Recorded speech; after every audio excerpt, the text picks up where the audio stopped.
These are Confessions of an Office Supply Junky. Well, hello everybody and welcome back. Okay, I got a letter recently from Nicholas Dembling of New York, and he sent me a nice little letter that in the envelope, and when I had the envelope, I felt these little kind of a lumpy thing down at one corner of it, and what he sent me were, yes, Treasury tags. Now, if you're from the United Kingdom, and maybe most of Europe might know what Treasury tags are, but us in America, we may not know what these are. So this is kind of a fun little thing to look at. Treasury tags. So what are Treasury tags? Well, they are a paper fastener system. These particular tags look more like the traditional kind. So it is a non-elastic cord, and it is crimped onto these metal pieces. They look like tubes, but they're actually made from rolled sheet aluminum, I think, aluminum alloy. They're rolled into a tube, and when they roll the cord in, then they crimp one end of it to hold the cord in place. These are used for connecting sheets of paper together through a hole, typically punched in maybe the upper left corner or whatever. And they come in different lengths. These measure nominally somewhere between 25 and 30 millimeters, a little over an inch. And I've looked online for these. They're not very common in the US, but they happen to be available on online sellers like Amazon, and they come in various lengths, upwards of 7 inches, even 10-inch long Treasury tags. Can you imagine binding together, what, a 10-inch thick stack of paper with Treasury tags? Well, I guess that's why they would be that long. I'm not really sure. And if you guys are familiar with Treasury tags, drop a note down below and tell me how you know them. I did some internet research, which we call surfing the internet. These apparently are commonly used in college or secondary school exams.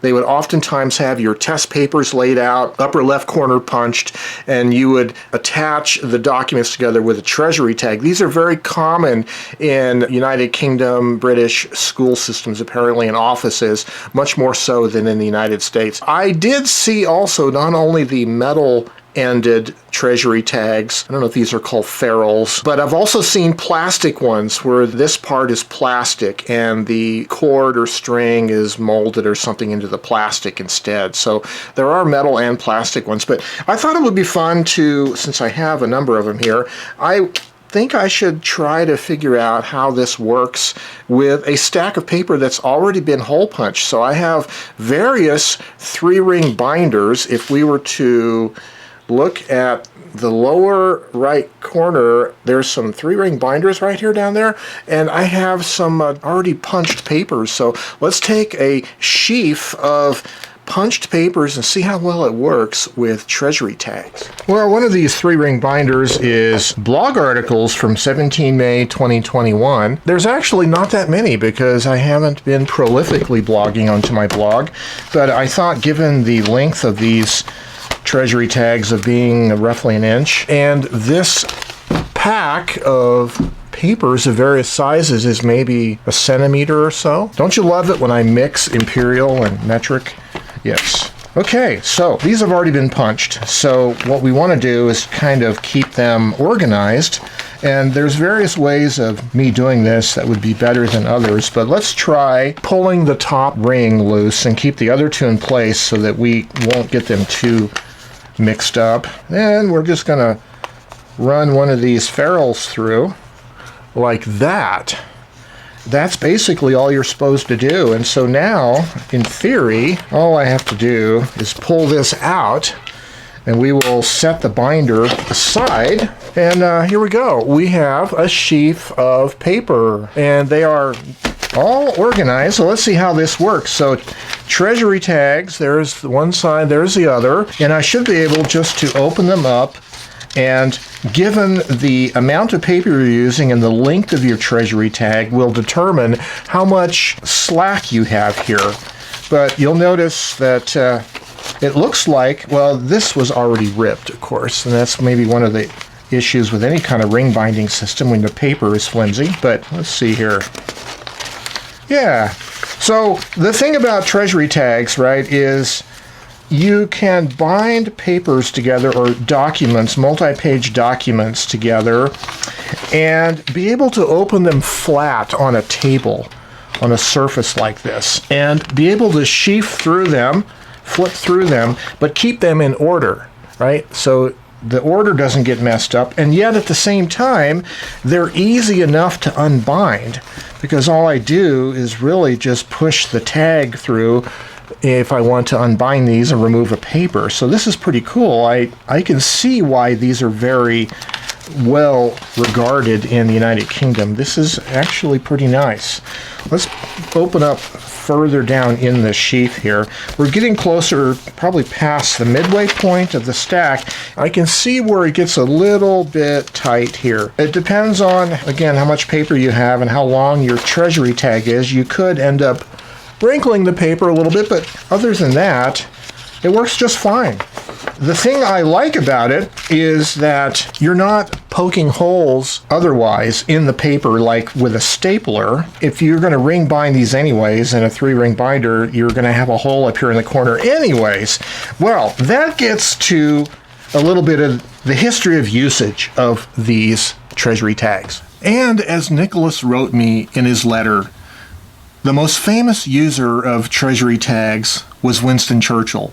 It was well known around the British government offices that Churchill loathed staples and staplers and would instruct his staff never to use them, and in fact would reject a document fastened together with staples and would chew out the orderly who brought it. Churchill loved Treasury tags, and all of his manuscripts of speeches, books, policies, etc. were fastened with them. Google pictures of Churchill in his office and you will see on his desk piles of manuscripts held together by these things. He also was never without his handheld hole puncher, which he referred to as his clop. If he misplaced it, he would wander around the office bellowing, "Where the hell is my clop?" The use of Treasury tags is simplicity in itself. Merely punch a hole or two in the pages, the top left corner was Churchill's preferred punch point, and feed the metal end of a tag through the hole and out the other side. That's it. You can now open the pages flat on your table without them coming apart. This is why Churchill liked them. It allowed him to page through a document flat on his table or lectern and to rearrange or add and remove pages without going through the hassle of unstapling. Best regards, Nicholas from New York. I happen to have my own version of a clop. This is a hole puncher that actually punches a maybe 1/8 inch hole instead of a 1/4 inch hole, right? So if we were Churchill and we would be having some documents, we might punch them. Of course, if we were Churchill, we would be smoking a cigar right now. And then we would grab one of our wonderful little Treasury tags and stick them through the hole. Stick one end through the hole like that. And now these two fairly thin, lightweight sheets of paper are easily attached together with a Treasury tag. And we can lay them down on our lectern. This is a lectern now. And we can open up our page and we can refer to it. We can make our famous speech to the public or whatever with our document now held together with a Treasury tag. And then at some later date, we might decide, I think this one top page I need to remove from the document. So I'm just going to pull it through like that. I can take that page away and the rest of the document is still held together with the tag. Now, as I was looking online, I noticed some people from Britain were talking about having experienced Treasury tags when they went to school. What do you do when the tag is excessively long? Because these are available in different lengths. The ones I have here from Nicholas are rather short, but there are tags over 100 millimeters long, up to, like I say, 5, 7, or even 10 inches. What happens if you're using just a thin sheaf of documents, but the tag is really long? Well, one of the things that people do is they loop the end in a second time through the hole to double it up, and that can shorten the tag and make it so the pages aren't so loose. they're a little bit tighter. So if you have an excessively long tag, yeah, you can loop it through the hole several times and make it just the right amount of coziness for your cozy lectern speech making or whatever you do with your Treasury tags. Well, also during my internet research, I found that there are also Treasury tags that have one metal aglet or ferrule and a loop of string, and you would feed it through and then put the ferrule back through the loop and kind of tighten it up, sort of like a lark's head knot or whatever. And that's another option, another style of these. But anyways, if you're interested in Treasury tags, you can do some online searching on the popular online stores that are available, and you'll find Treasury tags. You may have to order these through international shipping. And if you're living in America, they're not that common here in the States.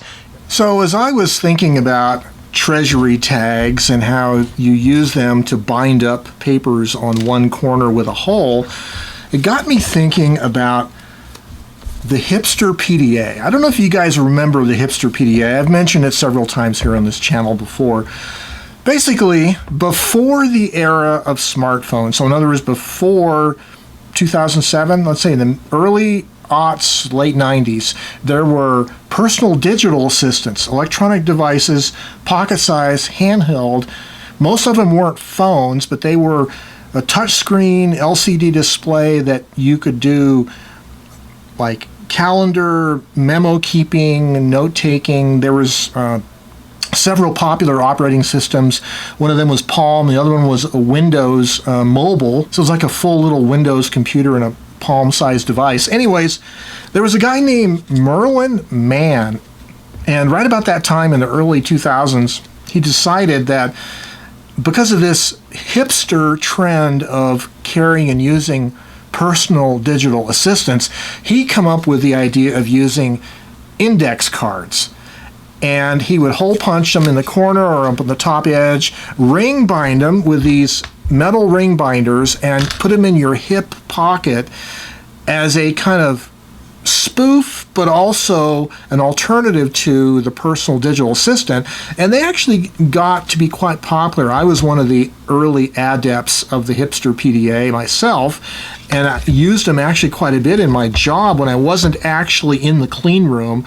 Outside the factory, I could pull out my Hipster PDA deck and make notes and stuff. But I just realized that if you take off the ring binder and put on a Treasury tag, you have a better Hipster PDA than the Hipster PDA used to be, because the rings were always kind of kludgy. They were inconvenient. They were uncomfortable because they always had to sit perpendicular to the deck of cards. But the Treasury tag is soft and flexible. You can put it in your hip pocket and it's not going to crimp you, bind you, pinch you, or just feel uncomfortable. And so all of a sudden, it looks to me like Treasury tags are a way of bringing back the Hipster PDA. Maybe there's going to be a revival of the Hipster PDA because of Treasury tags? That's a crazy thought. Maybe. And I want to thank Nicholas for sending me down the rabbit hole of learning more about Treasury tags. These are really a lot of fun and very practical. Anyways, thanks again, Nicholas. And for you guys out there, keep all of your creative work organized together, either 3-ring bound or Treasury tagged together. And until next time, stay creative and have yourselves a great day. Bye-bye for now.